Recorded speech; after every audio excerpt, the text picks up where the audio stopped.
Okay, everyone, welcome to our December edition of the Engineering Academy's broadcast engineering webinar.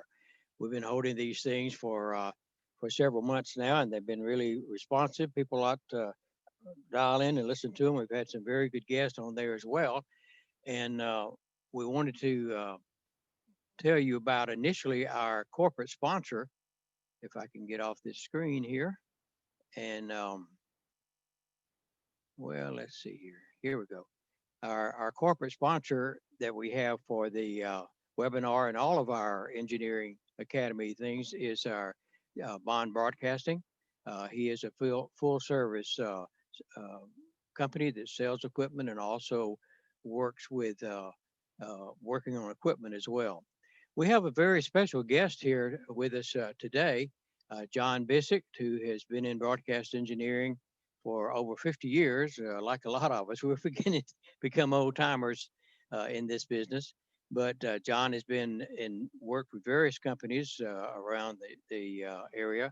Our normal co-host, I'm not sure if he's with us this morning. Let me see if he's here.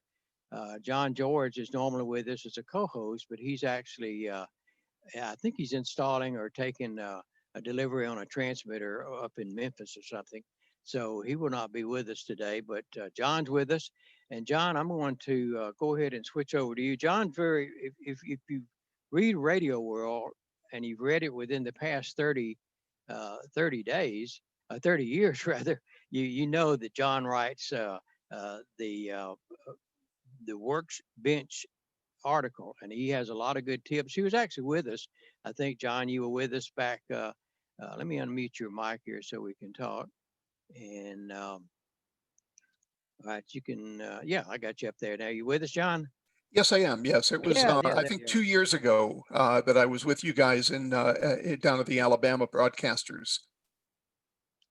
Yeah, you were. That's right. And we enjoyed having you with us. And so I invited John to be with us on our call here in December. And John's going to go over a whole bunch of tips and tricks that he has developed over these 30 years. And there's been a lot of them, I'm sure, that you have come up with on your own, and other engineers have shared with you as well. So, John, I'm going to turn the program over to you now. Okay, that'll be great. Larry, thank you very much. It's neat to see some familiar names here on joining us today.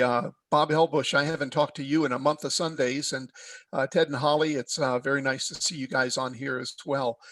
Thank you so much for all of your support over the years for the Workbench column and Radio World.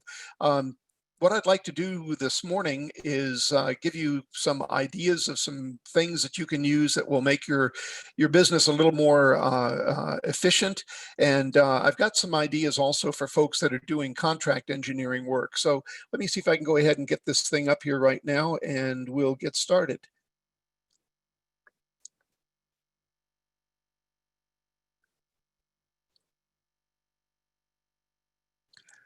Larry, do you guys see the screen? No, I see you. If you click on share. Yep, that's what I'm doing. So hold on just a minute. Let me get started up here from beginning. You have to select. You have to select the PowerPoint and then go down to the right-hand corner and say share.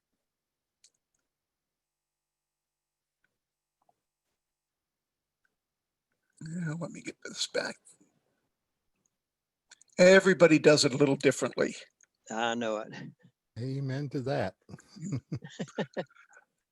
Okay, now you said sharing screen is located where? Because I'm not seeing it on my screen. Yeah, down on the bottom, there'll be a little green thing that says share screen, and you click on share screen. Oh, there we go. Hold on a minute.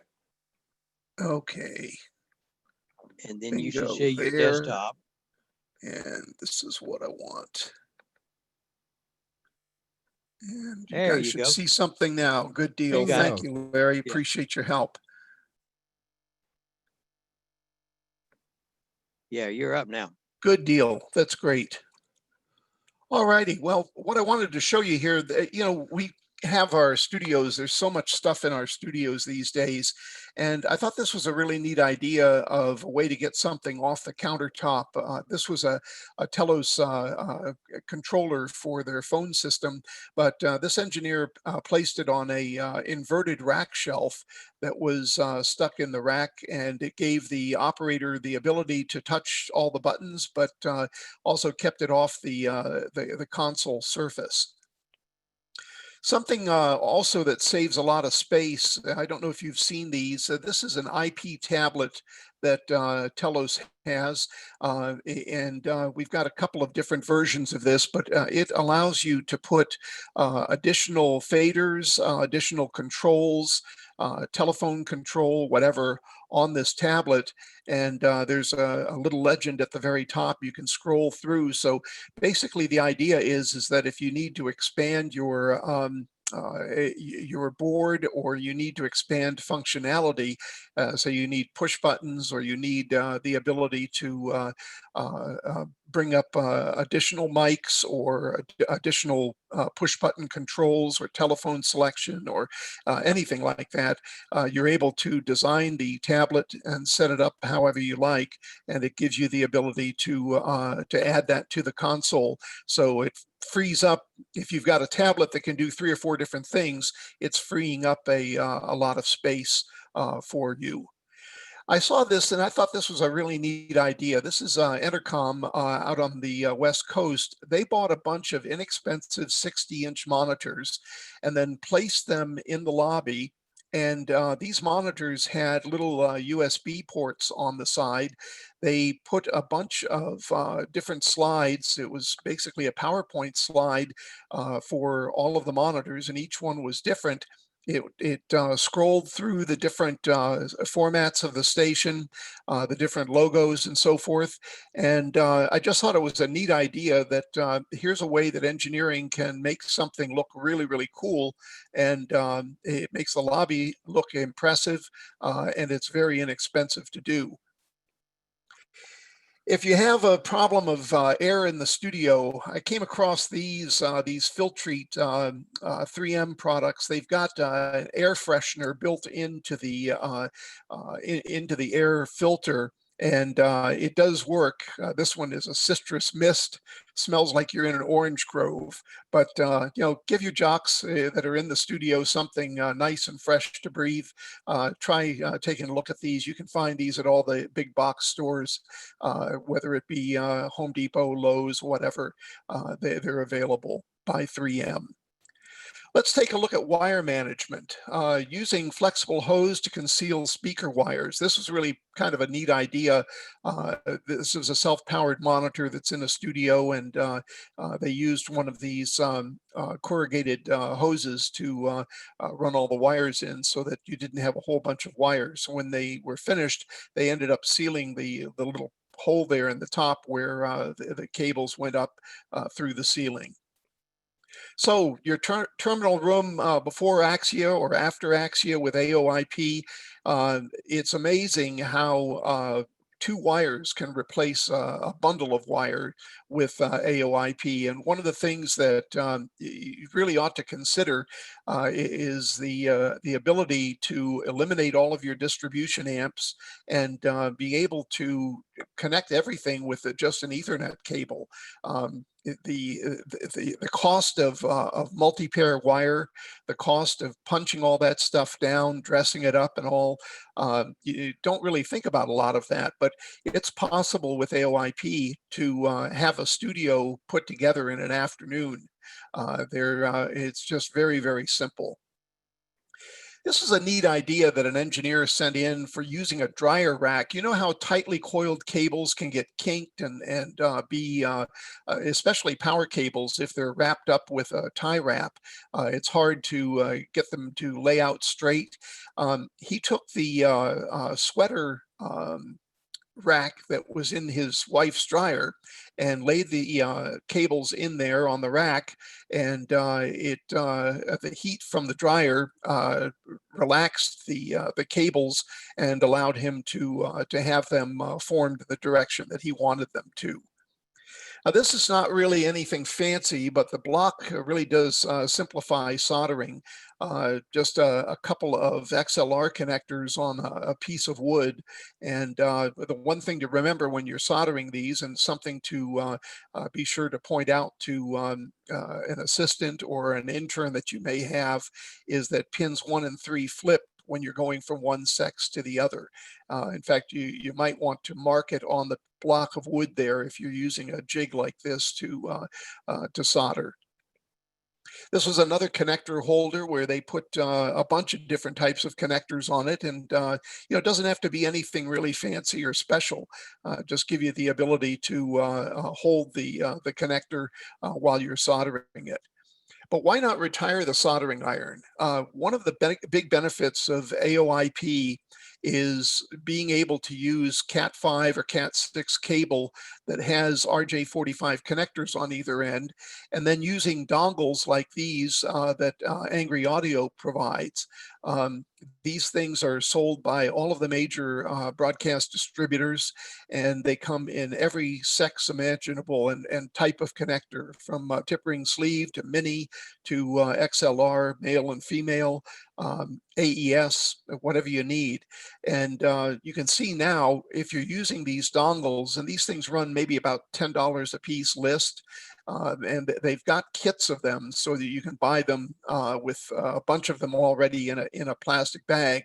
But you can see, if all you're doing is snapping connectors onto pieces of Ethernet cable, it's really pretty cool to be able to snap all of this stuff in, plug it into the equipment, and away you go. Here's another idea: no more soldering the DB15s. The XLRs are not so bad as you get a little older, but Larry, you probably can relate to this too, that when you're starting to try to solder those little tiny pins on the DB15s or DB25s or even the DB9 connectors, they're really difficult. This is a not a bought yet GPIO relay adapter. And these are available for both Axia and Wheatstone products, and they plug into the GPIO port. You don't have to solder. That little green terminal strip at the the middle of the right-hand side of the picture is a strip of screw terminals. So you just screw the wires in that you need, and the relays take care of everything. So for turning adapters or on-air lights on and off, and doing any kind of GPIO contact closures, this just makes things really quick and simple.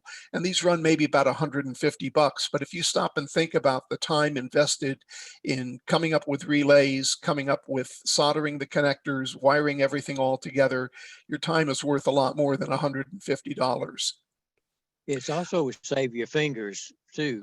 You can burn your fingers real easy trying to Boy, solder on those things. isn't that the truth? That's for sure.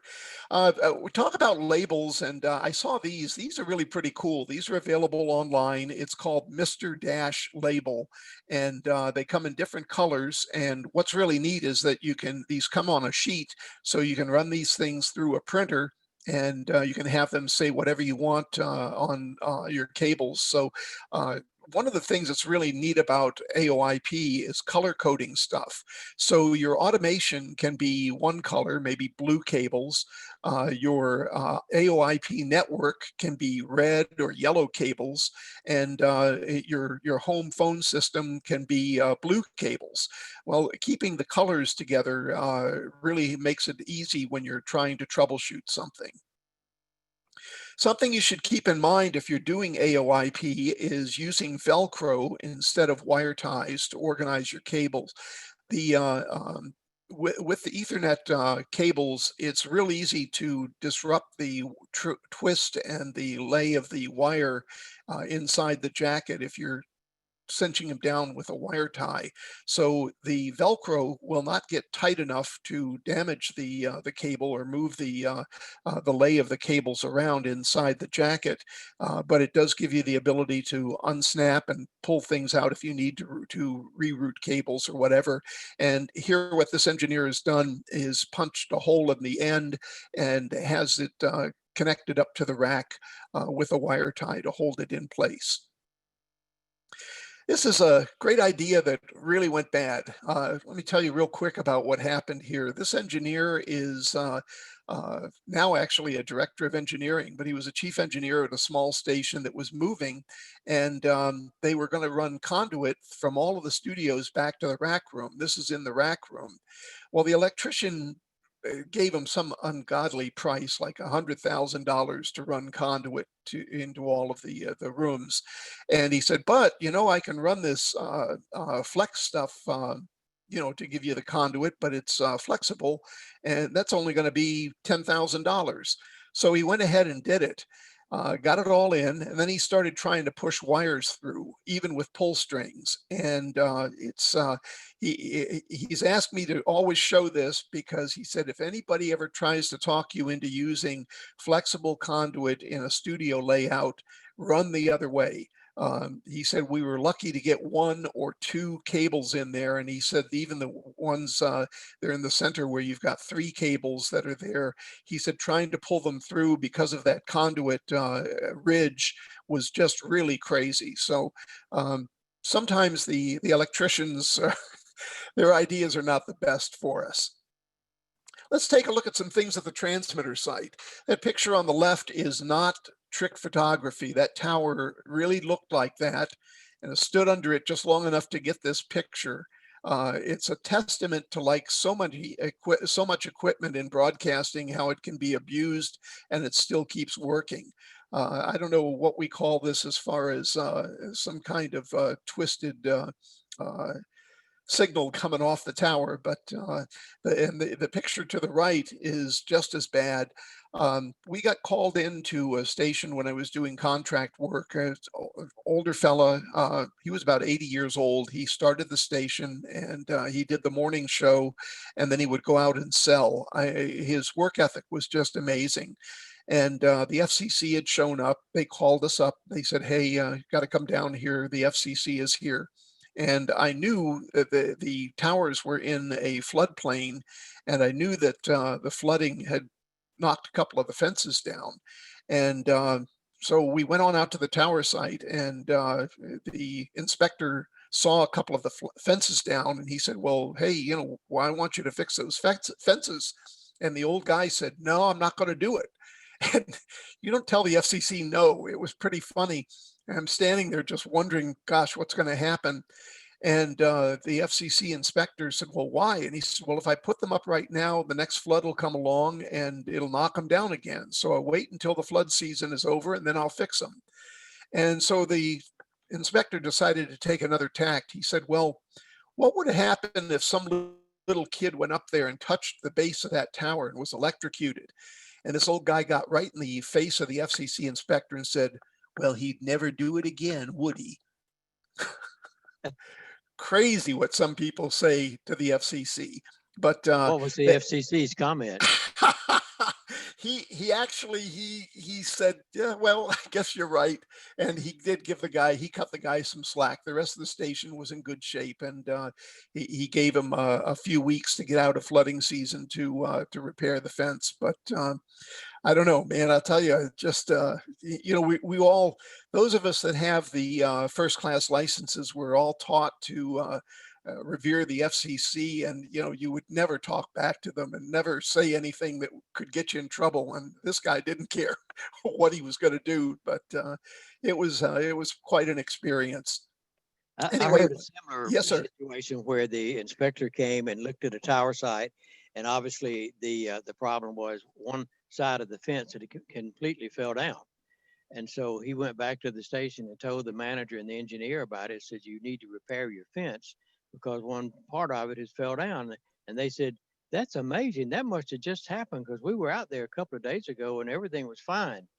And the inspector looked at the manager and says, "Man, you must have real fertile soil here because that oak tree going up through that fence laying on the ground is like 4 foot tall." So it it didn't just happen yesterday. There you go. Well, it is really pretty crazy, some of the ideas that these guys come up with. And Larry, that's a good point. If you're doing any due diligence for a station, looking at a purchase, you look at the back of this fence and you can see that it's solid. We had a station that we were called into. They were going to sell it, and the new owner did not want to walk through the brambles to go up and inspect the ATUs and the towers. It turned out that the back of the fences looked like this picture.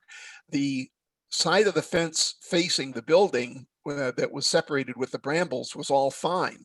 So, I went up there and we took some pictures and came back and got pretty scarred up with the brambles, but at least they knew that they had to get the fence fixed. The things people will do sometimes, you talk about mechanics playing with cars, turning back the odometer and stuff like that to try to get you to buy the car. Sometimes the people that sell radio stations do similar things. I'll tell you one other funny story on Yes, a sir. fence, and this is actually one I saw. I was doing an inspection back when I was doing inspections up in South Carolina, and I went out and they had a beautiful brand new chain link fence. It looked so nice, looked like it had just been put up. And I walked out there and I got to looking at it and I said, there's no gate. It's just a fence around the AM tower. I said, there's no gate here. And I mentioned it to the guy. I said, where's the gate? He said, well, you don't have to have one. It says you need to have a locked fence around the tower. So we just built a fence all around it. And his question to me was, why do you need to get in there? I said, well, I need to check the antenna current. How do you do that? I said, well, I have to look at your antenna current meter. He said, where is that? I said, it's in the antenna tuning unit there. He said, oh, that white box over there? I said, yeah. He said, well, I've got a step ladder that you can climb over the fence, but it's not going to do you any good. I said, why? He said, because we lost the key to that little white box and we can't get into it. So I said, you run into It's some funny unreal. things. It really is. It's really true. These are some gotta haves for your transmitter site. Spare fan for your exciter. Most of the exciters will not operate if the fan goes out. I mean, they'll operate for a little while, but you'll want to have a spare. Spare fuses, definitely. Baby wipes or Klein cleaners. These are pre-moistened towels. A lot of the sites don't have water. You'll need the wet naps to clean things. Trouble lamp and spare bulbs, or go with the LED version, good stocked first aid kit. And one of my favorites is I mentioned in the Workbench column is bubble wrap. You lay this down on the floor when you're kneeling in the bottom of a rack or inside a transmitter. It also will grab fallen parts when you're working in a rack. You lay this in the bottom of the rack, and if you drop a screw or a nut or a spade lug or whatever, they kind of fall in between the little cushions there of the bubble wrap. So just some things to keep in mind. And now, as Larry was talking about AM ATU maintenance, a couple of things here to think about. Loose connections will cause heat buildup, and that will cause shifting parameters on a directional array. Twice a year, it's a good idea to go through and tighten all of the bolts and nuts. And this is, of course, with the power off. Every other year, remove the hardware and clean the hardware, especially if your parameters are unstable.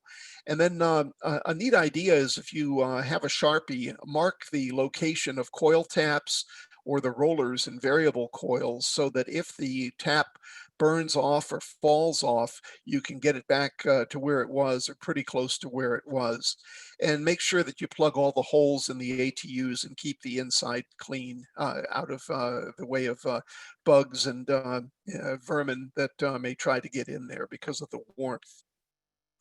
Important to keep safety first. The RF output of an FM exciter will burn you. Never remove the RF connector on the back of an FM exciter when the power is on. And in addition to the shock hazard, you may damage the FM exciter. So just some things for new engineers to keep in mind. Important for us to consider the all-important backup generator. This is, we're approaching the time of year, I guess, when it's not thunderstorms, it may be snowing or icing, and backup power may be necessary.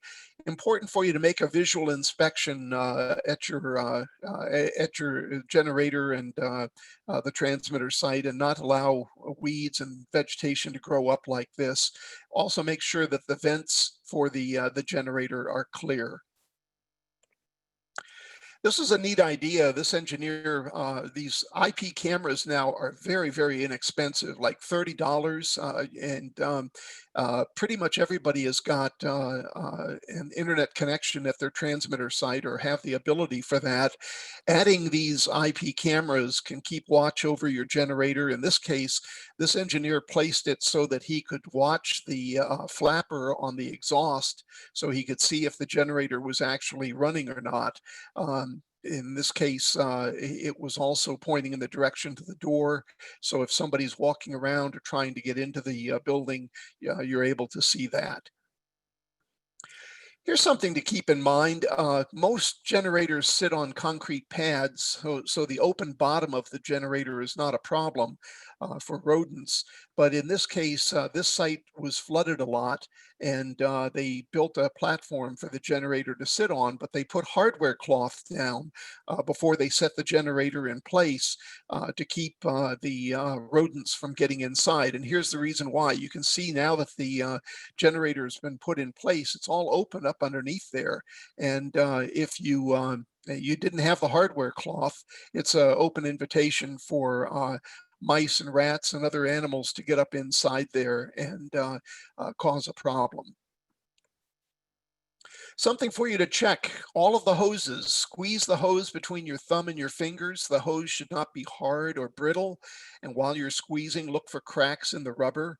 Replace cracked hoses before they burst. This could be a big problem, and this is going to and from the radiator. And again, these are all tests that you do when the generator is off. Here's another example of adding hardware cloth or 1/2 by 1/2 inch mesh screen to all of the vents and openings.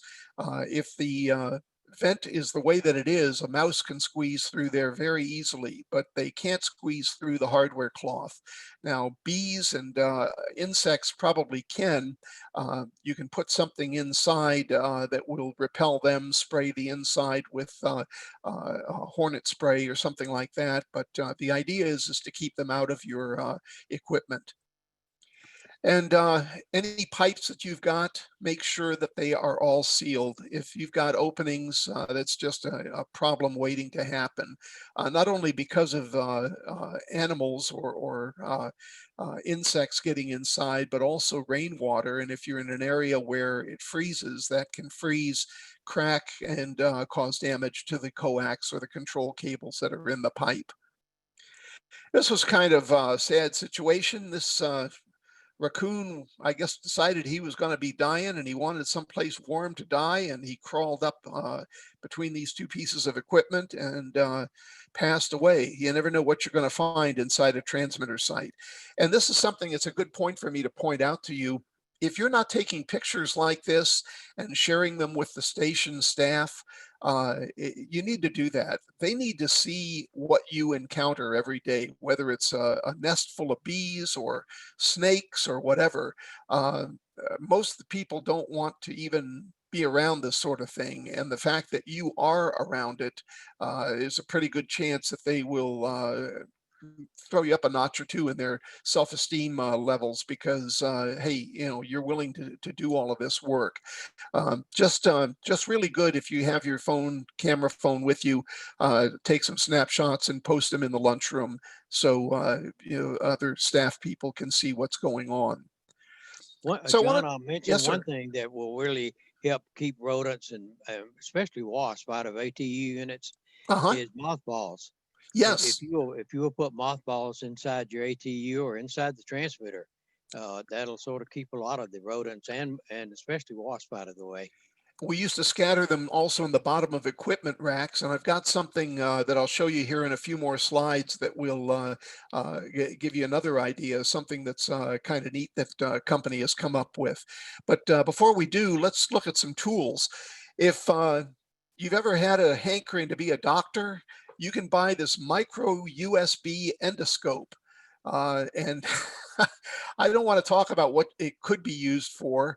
But what it can be used for is sticking that scope inside places that you can't get your eyes into.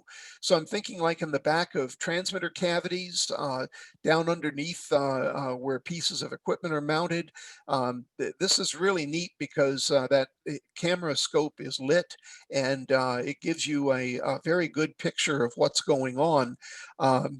This thing is under $20. You can't beat the price and the ability of what it will allow you to look at, especially when you're troubleshooting equipment. And I'm thinking like transmitters or getting in behind coils and seeing whether or not a coil tap is burned or something like that. We used to have to just use a big strong light, but now you've got the ability to stick this endoscope wherever it is, and even down a clogged drain to see where the clog is. So a lot of different things that an engineer can use this for. And here's another one. This is a little more expensive. This is $250. This is a FLIR adapter plug. It plugs in, as you see, to the bottom of your smartphone, but here's what it does. This is really pretty cool. These are pictures courtesy of Jeff Weldon at Nautel. He took a picture of me. I was sitting at a desk doing some computer work. You can see I'm not dead yet, which is nice. The red means you're nice and warm and hot. And the fact that the screen is that way too, you can see the computer is on. But take a look over on the right-hand side. You see some circuit breakers that are about ready to catch fire. You see all the others are sort of warm, but that one there in the center is really, really hot and needs to be replaced. So here's a neat idea. You buy one of these, it's $250. You could probably charge a client, if you're doing contract work, $250 to go around and take pictures of all of their electrical boxes as an insurance precaution to make sure that there's nothing hot that's going to cause a problem. The same thing looking at air conditioning, also other pieces of equipment. It's a neat way to expand your services as a contract engineer, and also give the station the ability to know that, hey, you know, we averted a fire here because there was an electrical outlet or a circuit breaker that was about ready to burn. Those are also good to make pictures or check the like the one you got up there now, the Fluke, to check Yes, transmission lines, elbows, and all that in absolutely. an FM station. It really is. And remember that the elbows are going to be warm, but they're not going to be hot. And if they're so hot that you can't hold your hand on them, you've got a problem. You've got a split bullet or something wrong inside, and it's best to investigate. But yeah, anybody that does tower climbing using either the Fluke or the FLIR meter, the ability to be able to look at each 20-foot section of line and see that the connections are okay, especially on a vertical section going up to the top of a tower. If one of those lets go, I mean, you've got a major problem on your hands. So these can really help a lot. And they'll also work for measuring inside phasers and ATU components. Any connection that gets loose or generates heat can be used with this. This is another inexpensive item, but it can save your life. It's a Fluke Volt-Pen, and it's an inductive pen that when it senses AC voltage, it turns red on the tip there. And a lot of times a breaker can be turned off, but it doesn't actually turn off inside if something is broken. So you may be sticking your hand into something and thinking that you're safe, and you're not. So using a Fluke pen to check all of the electrical before you get into it is a real good idea, and it might just save your life. And for $30, your life is certainly worth that. And you can find this on Amazon. Some more tips for the transmitter site. This is called a Jolly Tool LED flashlight. It looks like a light switch, and that's the way it works. It's a dimmer type thing. You switch it on, or as you move the switch from off to on, the light gets brighter and brighter and brighter. Gives you the ability to stick this up on a wall and give you light where you need it. This is an even brighter light. This is from Lowe's. It's got a hook for hanging, like inside a transmitter, and also a magnet on the back, which is pretty cool. Something to remember, don't forget microprocessor battery backups located inside equipment. You want to make sure that the equipment has had these batteries replaced on a regular basis. In this particular case, this is a BE transmitter, and all their higher power transmitters have one of these keep alive batteries. If the battery dies, or if there's no battery in there and the transmitter goes off, all of the settings are forgotten. So if you have a power failure, everything goes back to zero, and you're going to sit there chasing for a half hour trying to figure out why you can't get any power out of the transmitter when all you needed to do is just press the raise power button. I say that from personal experience, and it was pretty frustrating to find out that a little battery was keeping the station off the air. But it's a neat idea to have, but if you don't have things replaced when, on an annual basis at least, it can really sneak around and bite you. And in a situation like this, writing on the battery when you last changed it is a good idea. I used to try, when I was doing contract work, every year, like the first of the year, change all the batteries in equipment, smoke detectors, fire alarms, whatever it might be. That way you knew that everything had fresh batteries at the beginning of the year.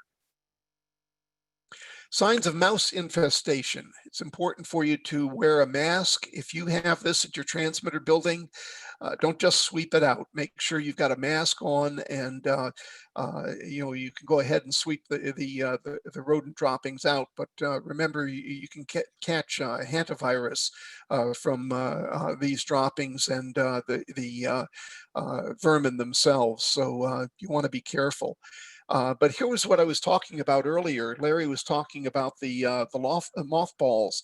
Bonide makes a little pouch. There are actually two pouches in here. It's called Mouse Magic. It smells like peppermint, and mice hate the smell of peppermint. So your transmitter site will smell great. I guess it doesn't smell too bad when you've got mothballs either, but this is a little nicer. But wherever you have a possible problem with rodents, you can pick this up at a garden center. The Lowe's and Home Depot have it as well. I've used it, and it's amazing. I mean, even in your garage, stick a couple of packets in your garage, and if you have a problem with rodents wanting to get into your garage in the wintertime, stay warm, it will repel them. This is an important investment to any studio or transmitter site. If you don't have a surge arrestor, a couple of things for you to think about.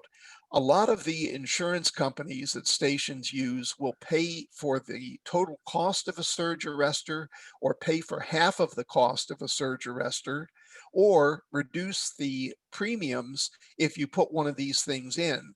So regardless of how it all works, you're saving the station money one way or the other. But they see it as a loss containment. You're putting something in that is going to prevent a claim because of surges or transients on the line.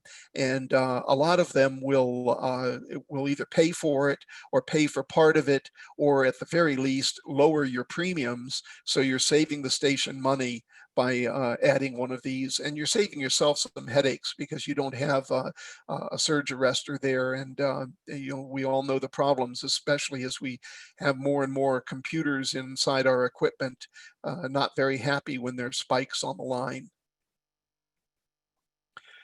We had talked about making sure connections are tight. You can see on that plug on the right, the burn part, and the actual socket on the right, the wire caught fire. This was a transmitter.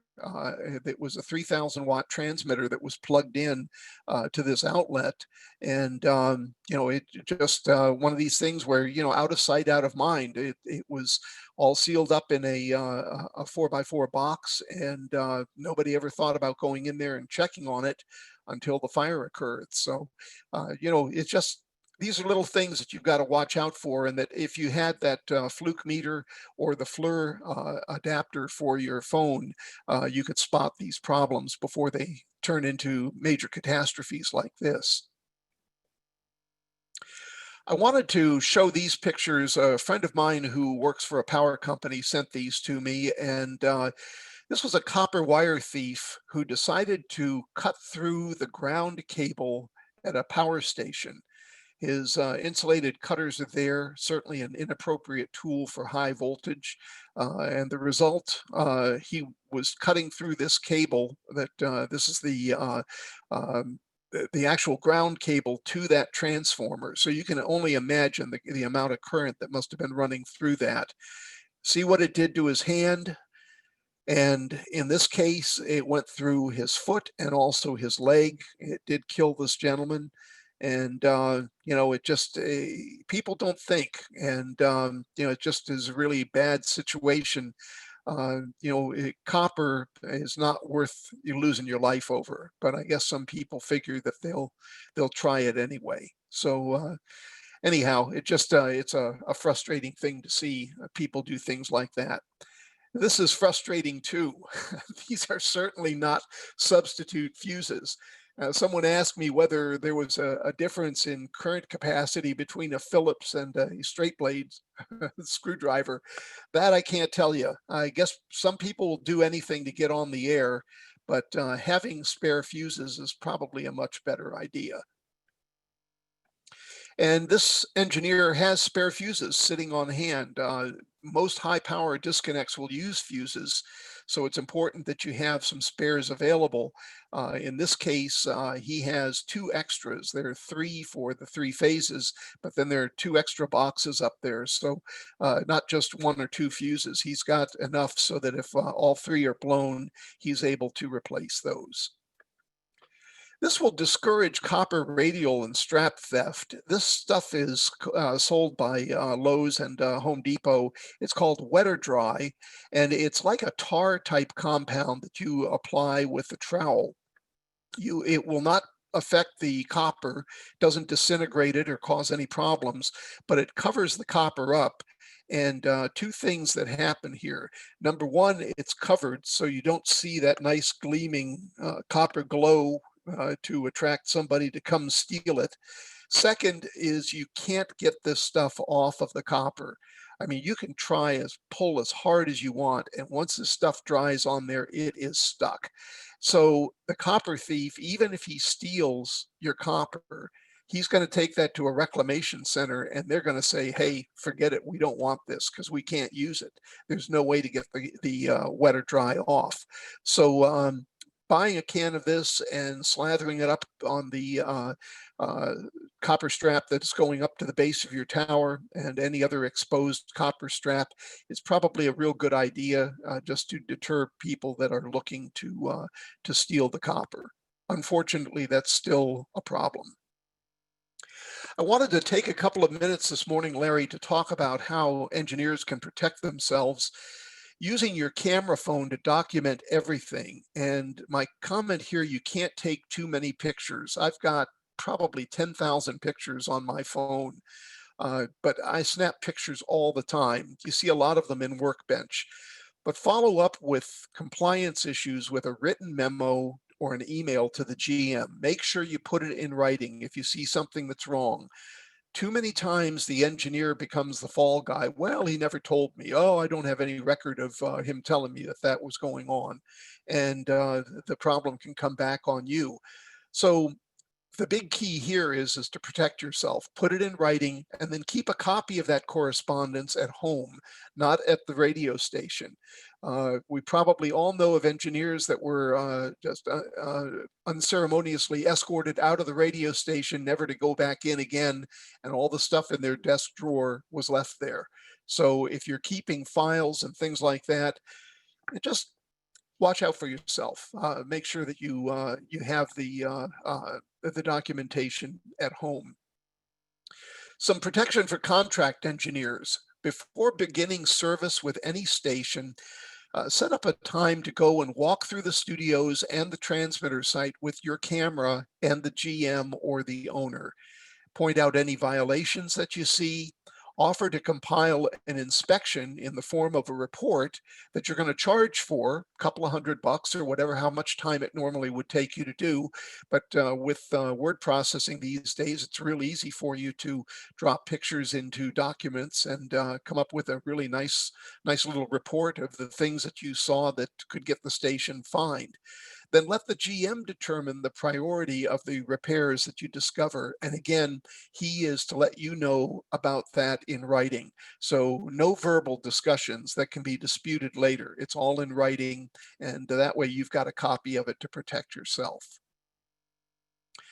Here's an example, no tubes in the boxes. When I was doing contract work, I was called out to a station that was off the air, and the owner of the station was there, met me at the transmitter site, and we ascertained pretty quickly that it was a problem with the tubes. He said, oh, well, I've got all of these dud tubes over here in the corner. There were probably 10 boxes of tubes. We started opening the boxes. All of them were empty. There were no tubes in there. It turned out what happened was the previous engineer had not been paid by this guy, and he decided he'd get his payment back for the work that he did by taking all of the tubes and sending them to Econco and getting the dud credit for them. So, it just, people do what they have to do, but if I had been there by myself and said that there were no tubes in those boxes, I could have been blamed. Well, what did you do with my tubes? I know there were tubes in those boxes. The owner himself opened the boxes and saw that they were all empty. What happened beyond that, I don't know. But the point is that he didn't come after me. And that's one of the things we have to be careful of. A lot of people don't really understand engineering, and they're first quick to jump on the engineer, whether it be the previous engineer or you. You just don't want it to be you. So just a thing to keep in mind. Times are changing for chief engineers too. A lot of engineers are losing their jobs for doing too good a job.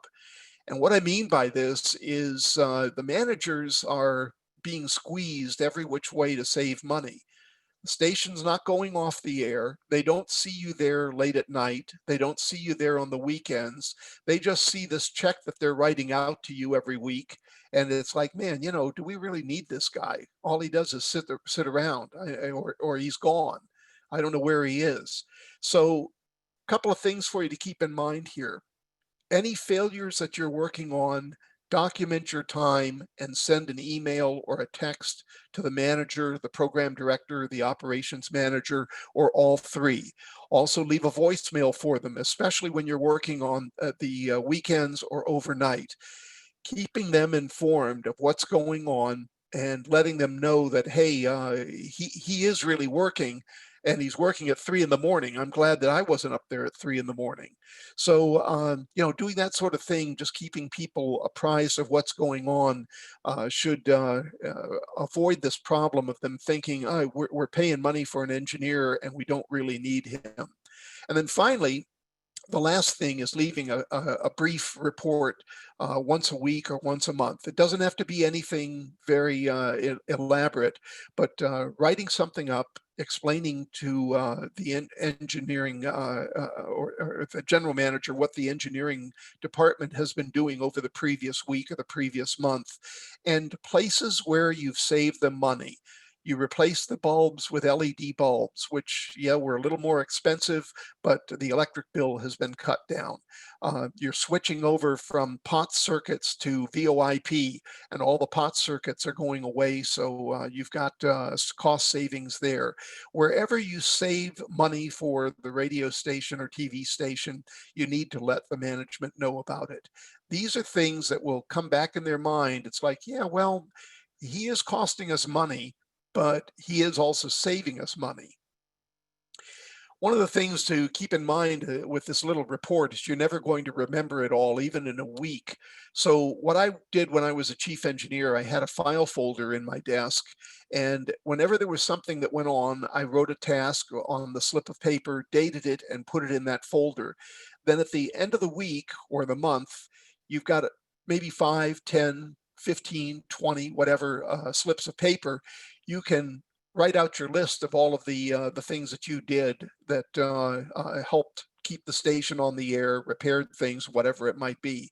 I'm not talking about an exhaustive report. These are just bullet points, 1, 2, 3, 4, that went on the previous week. It's keeping the management aware of what you're doing and where your time is being spent. And this is especially true when you've got to go to the transmitter site or you're off site, because something drives them crazy is thinking that you're off goofing off when they don't really understand what is happening and you're actually doing things for the station. You're going to want to copy down this website. Innovonics put together a neat little swag kit, and they still have a few of these left.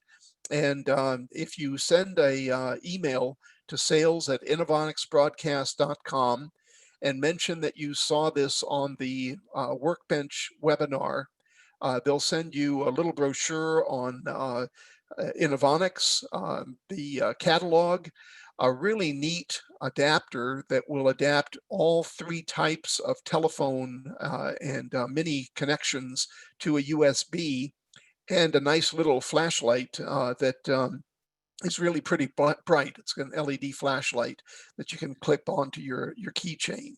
I want to thank the folks at Innovonics for doing this. This is a really nice thing for them to do, and they've been a big supporter of Workbench over the years. So copy that email down and shoot an email off to them and let them know your mailing address, and they'll send one of these in the mail to you. Larry, I'd like to encourage folks to send Workbench tips to me at this email address. We're in Radio World twice a month, and you do get credit for SBE recertification for any tips that get published, which are nice ways to get your certification, and also to let people know that you're contributing to the industry. More tips to help you work effectively can be found in each issue of Radio World. If you're not subscribing, get to www.radioworld.com. You can click on the subscribe button. It's free. They will query your station affiliation. So put down some call letters of station that you work for. And then I would recommend that when you put down the address, you put your home address, because when Radio World shows up at the radio station, it gets grabbed pretty quickly by other people that think they want to read it first, and it'll never find its way to your mailbox. So put down your home address when you do the subscriptions. This is a way to make sure that you'll get a copy of it every 2 weeks. And then if this program has been helpful, I'd appreciate you letting me know about it. Telos has been very, very good about supporting the SBE and supporting my efforts in talking to engineers and helping them with improving their efficiencies in doing engineering. And just like to know if this has been helpful for you. So by all means, drop me a line and let me know. Yeah, John, we appreciate that, and a lot of the information that you shared just falls right into the line of good engineering practices. That's correct. Follow. That's it. And so many times, Larry, what happens is it's not engineering practice. It's, hey, I got to get this thing fixed in a hurry, and you cut corners, but that becomes the permanent solution. And I don't think that any of us want it to be that way, but we're like the one-armed paper hanger, man. We've got so much going on in so many different directions. Sometimes we just have to fix it. So anyway, it's one of those things where it's probably good to go ahead and losing the picture there. There we go. To go ahead and follow through with that kind of information, getting that done. That's exactly right. Oddly enough, in our newsletter, we actually send out a newsletter, as most people may be aware of, called Monday Morning Coffee and Technical Notes. It comes out with constant contact right 5:20 in the morning. We actually, this past issue that came out this past Monday, actually had an article and a link to a transmitter site inspection list that you can click on the link, and there's a number of items that I have developed over the years of things you should be looking at when you make your weekly or however often you go to your transmitter site, which will help you find some of these things that you've been talking about, John. Very good. I'll have to take a look at that. I haven't seen that one yet, but we refer to your newsletter quite frequently in the Workbench column. So I hope you'll get a lot of folks subscribing to it, Larry. It's a good service.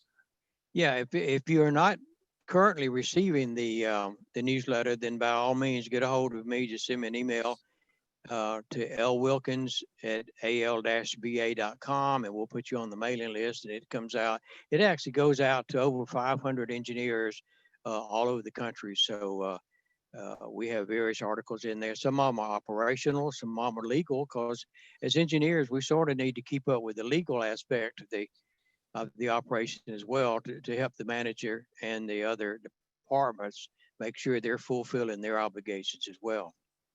Good point. And Larry, one thing too, you just mentioned there, it's something to keep in mind with regard to engineers that may lose their positions. This is a kind of it's a shame that this happens. An engineer loses his job and the station stays on the air, and for the next 6 months, because he's been doing his job, the station will be just fine. There won't be any problems. But then everything will start to fall in, and these managers that think they're getting ahead of the game by letting their engineer go are really setting themselves up for failure, because as we all know, eventually the equipment is going to fail. And if you don't have somebody that is coming on a regular basis and checking things, it's going to eventually be their downfall. Of course, the engineer is gone by then, but it's one of these things where they get this feeling like, well, see, we didn't need him. Everything's running fine. Well, it's not going to run fine forever. So definitely keep that in mind. Okay, John, we appreciate it very much being with us for our December engineering webinar. And this particular webinar, as well as all of our webinars we produce, will be posted up on our YouTube site. Just simply go to YouTube and search for ABA Engineering Academy, and you'll see all the past webinars that we've done, as well as this one today. We'll have it up later today. Thanks again, John, and reminder to everyone, we will have another one in January. We're not taking the holidays off, so we'll be back in January. The date there is January the 19th. So we invite everybody to actually be to join us at that time as well. So we want to thank everybody for joining us, and we'll be back and see you again in January. Thanks very much. Merry Christmas, everyone. Bye-bye. Yeah, bye.